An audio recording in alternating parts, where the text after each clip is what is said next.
Glória a Jesus, o Senhor.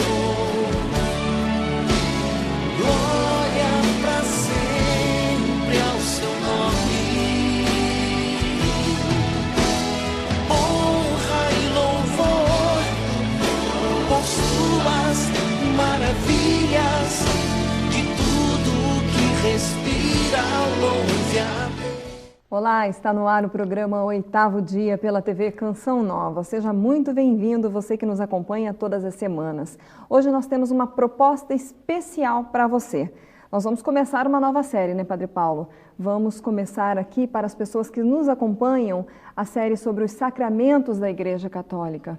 E aí nós só queremos já fazer um convite, que as pessoas nos acompanhem daqui para frente, que nós teremos aí pelo menos uns 8 programas, né? Sim, 8 programas, porque os sacramentos são 7, mas esse programa introdutório que nós queremos fazer hoje, para que você saiba o que são os sacramentos e como é que tudo isso é feito dentro da igreja para a nossa salvação. Ou seja, quem inventou os sacramentos? Quem foi que os instituiu? E o que é um sacramento, na verdade? Então, é isso que nós gostaríamos de ver neste programa. E esperamos que você nos acompanhe durante os 8 programas desta série. Vamos começar então, Padre Paulo, explicando o que são os sacramentos. A gente sabe que muitos jovens, muitos adultos se convertem e às vezes não conhecem, né, quais são os 7 sacramentos da Igreja Católica. Sim, os sacramentos foram sinais deixados por Nosso Senhor Jesus Cristo, sinais visíveis e eficazes que realizam uma graça invisível. Então, para a gente fazer assim uma comparação, o Catecismo da Igreja Católica, ele logo no início, quando ele fala dos sacramentos, ele diz, lembra aquele episódio do Evangelho em que a mulher que tinha uma hemorragia tocou na orla do manto de Jesus. E daquele toque, Jesus sentiu que saiu uma força dele, né? E ela foi curada. Pois bem, ali nós temos um sinal daquilo que é a dinâmica do sacramento. Ou seja, é um sinal, como a orla do manto de Cristo, é algo material, concreto, mas de onde sai uma força do Cristo Salvador, do corpo de Cristo Salvador, de Cristo que nos redime. Então, existem sinais concretos que, em si mesmos, de uma forma geral, eles não são o Cristo, né? A água do batismo não é o Cristo. O óleo da crisma não é o Cristo. A imposição das mãos não é o Cristo. Esses sinais físicos, né? Existe uma exceção, nós iremos ver, que é a questão da Eucaristia, que é o sacramento por excelência. Mas, de uma forma geral, os sinais são sinais eficazes que fazem brotar para a igreja uma ação salvadora de Cristo. Então, nós que somos homens e mulheres que precisamos de salvação, nós entramos nesta dinâmica, nesta obra salvadora de Deus através dos sacramentos. Então, é importante que você, para entender o que é um sacramento, você já coloca essa pequena fórmula na sua cabeça. É um sinal visível que indica uma graça invisível. Mas esse sinal visível, que é eficaz e traz uma graça invisível, ele foi deixado pelo próprio Cristo. Então, é importante a gente entender que a Igreja não instituiu os sacramentos, a Igreja não inventou os sacramentos. Os sacramentos foram deixados, não é, por Cristo naquela época em que a Igreja estava sendo fundada, em que a Igreja estava se instituindo. Então, digamos assim, os sacramentos são de instituição divino-apostólica, não é? Porque aqui está a grande realidade que você precisa saber, que não existem acréscimos à revelação de Deus depois da morte do último apóstolo, não é?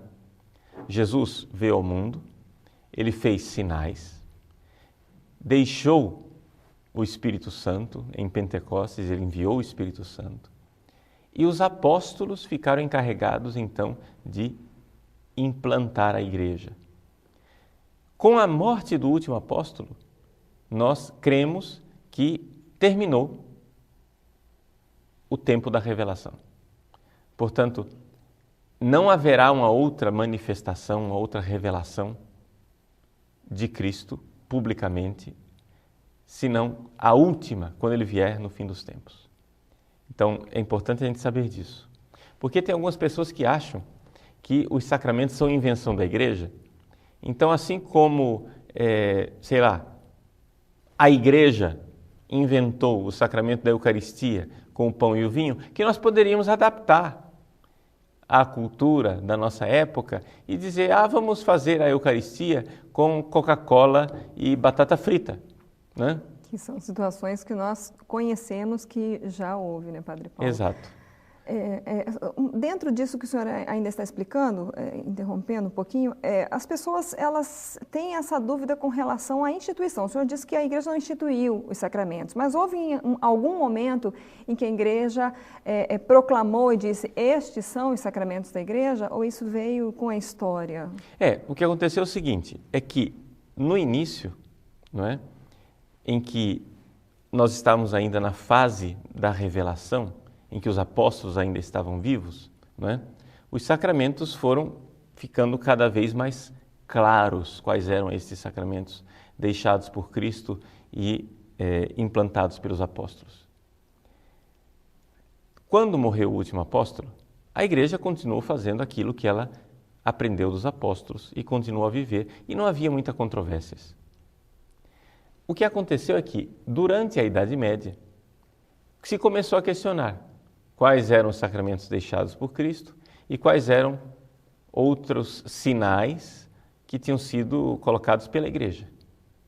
E foi então, durante a Idade Média, que se estabeleceu o número de 7 sacramentos.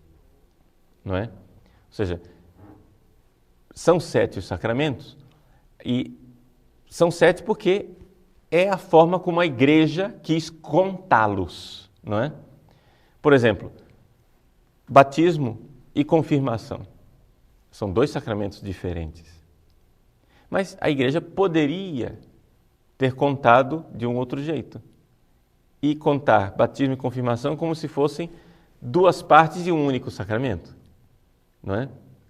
Nós temos, por exemplo, o sacramento da ordem, que tem o diaconato, o presbiterato e o episcopado.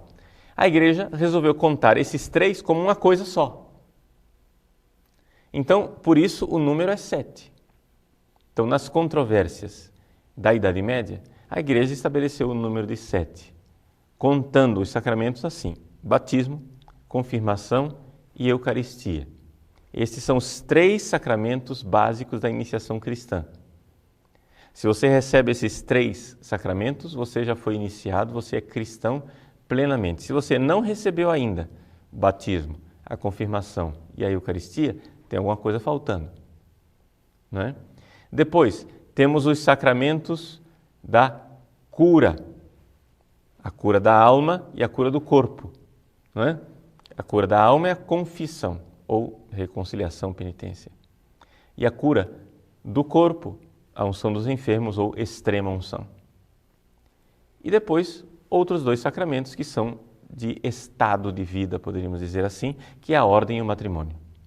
Então, nesta ordem dos 7 sacramentos, é que nós costumamos aprender o catecismo. Então, são 3 grupos de sacramentos, poderíamos dizer assim.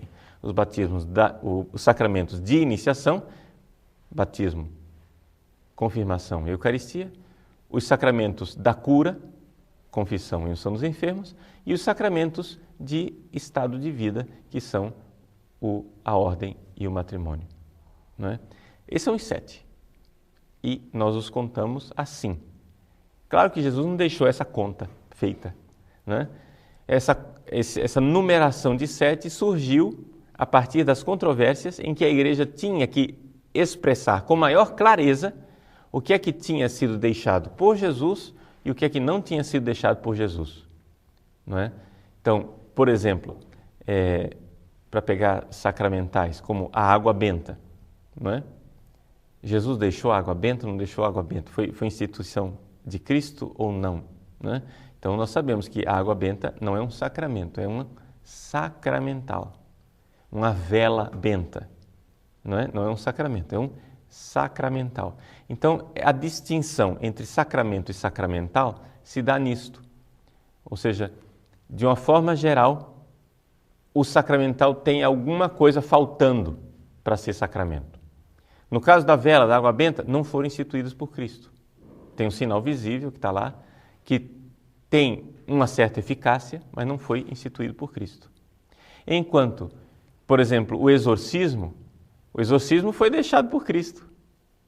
Mas como ele não tem um símbolo concreto, né? O exorcismo não se realiza pela água benta ou pelo crucifixo, né?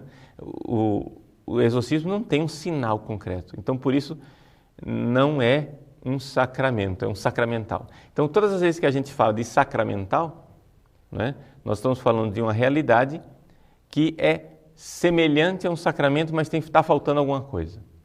Tem algum detalhe ali que faz com que esse sacramental não tenha adquirido o status, né, de sacramento. Então, no início da igreja, não se distinguia sacramento de sacramental. Havia a distinção no mundo real, mas não nas palavras. É claro que, por exemplo, o batismo, todo mundo sabia que o batismo tinha um status superior à água benta, por exemplo, que você leva para casa e asperge. Mas não havia clareza. Não é? É por isso é interessante a gente ver isso, que a igreja ela vai adquirindo clareza daquilo que ela é. Ela vai abrindo o baú e vai descobrindo coisas novas e velhas que já estavam lá, que estão no depósito da fé. Então, o que houve foi uma evolução na consciência da igreja. Não é que a igreja, de repente, no meio da Idade Média, decidiu que tinha 7 sacramentos. Não, eles sempre estiveram lá. Mas durante a Idade Média, a igreja, então, esclareceu o número de 7, não é? Que é algo que estava lá desde o princípio, mas não com esta clareza mental que nós temos hoje. Padre Paulo, nós vamos fazer a nossa pausa antes de passar para a próxima pergunta e nós gostaríamos de deixar aí para o próximo bloco a questão da falta de alguns sacramentos na vida das pessoas. Tem gente, por exemplo, que vai se casar e não foi batizado. Como é que é isso? Como é que deve ser essa vivência dos sacramentos do cristão? Então, não saia daí que a gente volta daqui a pouquinho. Glória a Jesus, o Senhor.